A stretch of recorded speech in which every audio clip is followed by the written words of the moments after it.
Hey, welcome to season 2, episode 9 of The Gray Zone. I hope you're having a lovely day. It's been a fantastic Saturday for me so far. Thank you for asking. Excited for today's episode. It's the relationship between making your own decisions and presence, and how I learned that from both climbing and sales. In sales and in climbing, there's an obvious component of execution where you're on a call and you're talking to a potential client, or you're on a climb. You'll notice I'm in my backyard today, and this is the climbing wall in the backyard. So if you're on a climb or if you're on a sales call, being present is extremely necessary to absorbing all the information and then responding to that, versus the alternative, which is to be distracted thinking about what you should be asking next on the sales call, or thinking through what the move is 3 moves from now.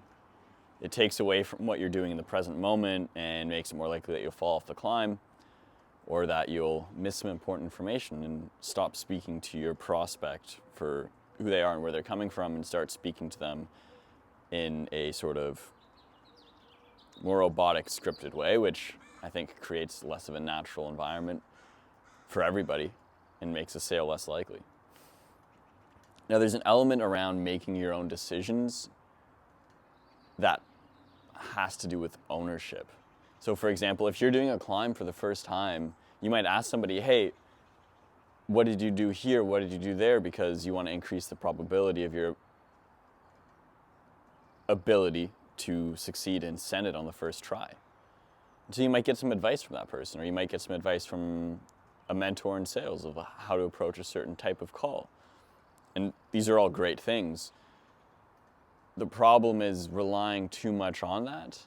And then if it doesn't go well, if you get to a certain move on a climb and the person has a very different style to you, and all of a sudden their beta doesn't work, but you stick with it, and then falling off and then blaming them and getting frustrated at them. And so this is kind of coming back to that piece of remembering how important it is that we're always making our own decisions. Even when we allow someone else to influence us and to guide our decision making, it's still us who's trusting that person and then saying, yes, I'm going to decide to do what this person told me to do or recommended that I do. So I've just got some few notes here. So to kind of take these concepts, which I think make perfect sense. Hey, maybe not, maybe it doesn't. But regardless, to take these ideas and kind of distill it down a little bit into something more tangible, it's worth acknowledging that in life in general, there's a lot that we don't control. In fact, we don't control most things. We don't control the outcomes. We don't control the environment. We don't control the people around us. You don't control your reactions even at times. If something goes wrong, something happens in a moment, we don't get to choose how we react necessarily. That initial trigger of like anger or frustration or sadness, because that's often based off of the history of our past experiences and is going to happen in a knee-jerk type of way. However, we do have an ability to respond to that reaction. Once that reaction occurs, once that event happens, now there's a choice that we get to make. Okay, how am I going to respond to this? And we have a responsibility, because we have the ability to respond, to make good choices, to make our own decisions. And to become, so there's so much here, like to become really good at making decisions is, I think, a really necessary skill for all of us to cultivate. And it's a weird one, because as we grow up and as we get older, I think especially through the schooling system, through the education system, even stepping into a job, we don't know much. And we have to, and we do often look to other people around us to understand what is a good decision to make in this situation? Am I making good decisions? Getting validation that yes, you're on the right track. These are the right decisions to make because other people before you have made them. And while there's not something inherently wrong with that, over time, we can sort of degrade the ability that we have to make decisions for ourselves. We start to look to other people all the time to help validate our decision-making processes.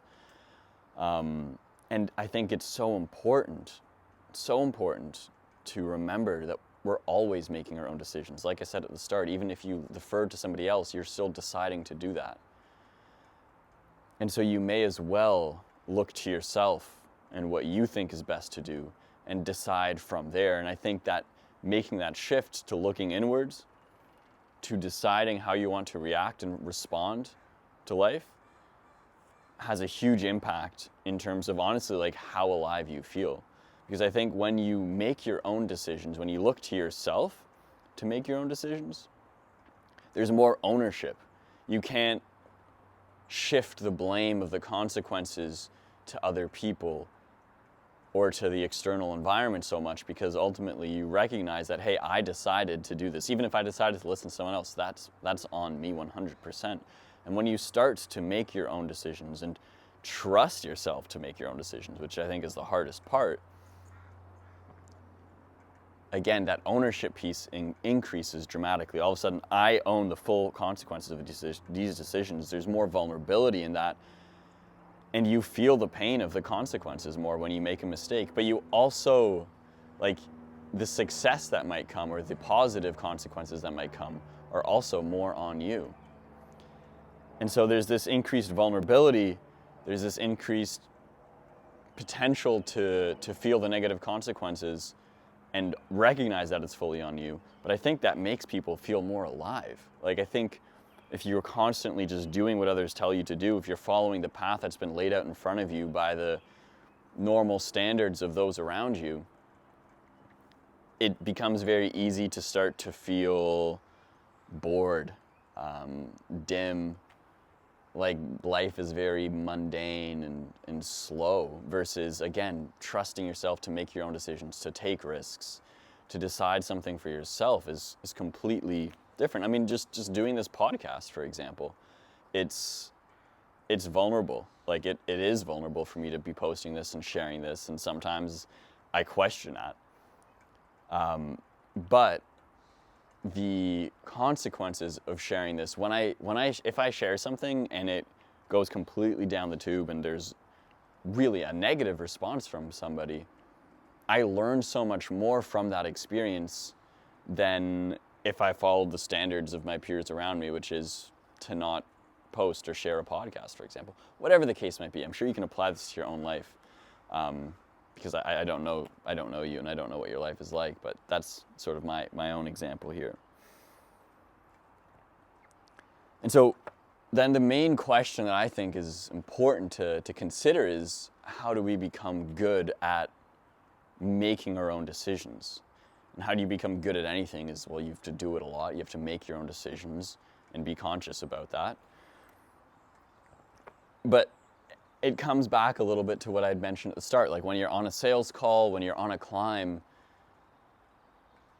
to respond to the present moment well requires that you be present, right? Like if you're not paying attention to the present moment, it becomes really challenging to respond to the question that somebody just asked you on a sales call if you didn't hear it, or to focus on pushing through the left foot on a specific move on a climb while you're pushing through the left foot, instead of thinking about how scary the move is that you're about to commit to, because you're not there yet.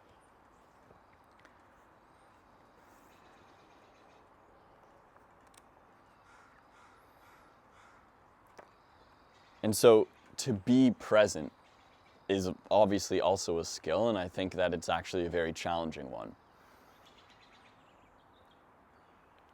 Non-presence would be an example of that, would be trying to control and think about the future to create a certain outcome. trying to control the future to create a certain outcome. So for example, on a sales call, you're not in the present moment because you're emotionally so tied up in wanting to close a deal and wanting to get a sale and get the validation from, hey, look how well I'm doing, look, I'm selling, like my boss is happy, the client's been sold.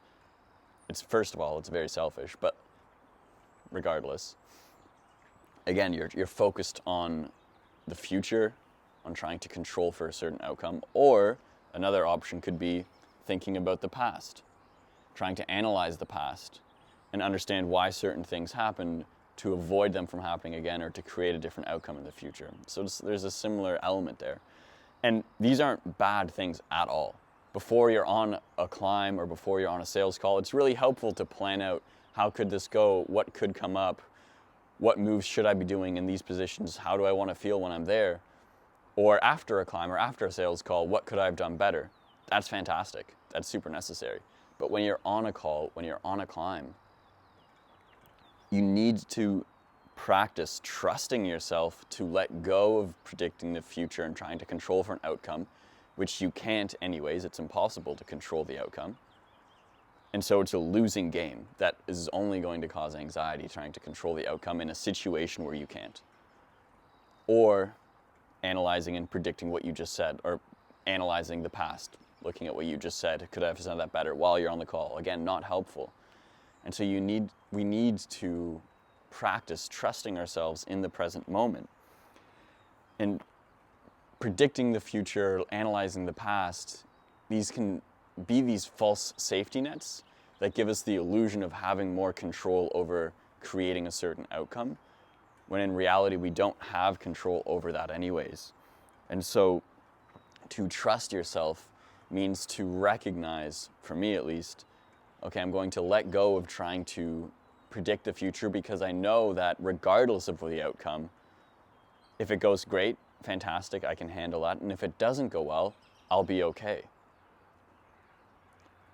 There's this trust in yourself to be okay regardless and to make the best decision in the present moment with what you have in front of you. And when you give yourself the freedom to be present and to make decisions on the fly like this, yes, you're going to make mistakes, but you're going to learn so much more quickly from those mistakes, and you're actually going to accelerate your growth. You're going to get embarrassed, sure, you're going to go down the wrong path, but you're going to figure out what the right path is for you a lot faster. And this is true for a sales call, but it's also true for making decisions in your career, making decisions in your life, but where you move, where you live, where you don't go. It's something that I think is relevant to me, and I try and keep in mind for myself all the time, and that's why I'm sharing it here. It's starting to rain more, so timing's working out lovely. I hope you had a great day. I hope you enjoyed the podcast. And if you're ever interested in having a conversation, having a space where you can have a conversation with somebody about what you want in life, what you're trying to cultivate and grow more of into your life, what you're trying to perhaps weed out of your life a little bit, I seem to really enjoy those conversations with people, listening to them, asking questions, and trying my best to be present to help them create a better life for themselves. So if you're interested in coaching, definitely reach out. Appreciate you listening to this podcast. Got a little bit repetitive perhaps. I am always open to hearing feedback and trying to find out how can I make these better. So please share. Hope you have a great day. Enjoy your Saturday, enjoy your Friday, enjoy your Tuesday, whatever day it is for you. Bye.